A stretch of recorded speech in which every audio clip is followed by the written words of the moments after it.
भारत के पाकिस्तान में सिविलियन मकामात पर बुज़दिलाना हमले। बहावलपुर और मुरीदकी में मसाजिद पर मिसाइल दागे गए। बहावलपुर में एक घर को भी नुकसान हुआ। बुज़दिलाना हमलों में खवातीन और बच्चों समेत 26 अफराद शहीद और 46 जख्मी हुए।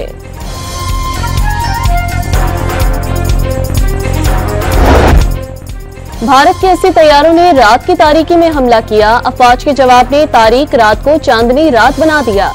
वज़ीर-ए-आज़म का कौमी असम्बली से खिताब। बातचीत के लिए पीटीआई वालों के चैम्बर में चलकर जाने की पेशकश कर दी। मुश्किल वक्त में साथ आने वाले दोस्तों के काम आने का ऐलान।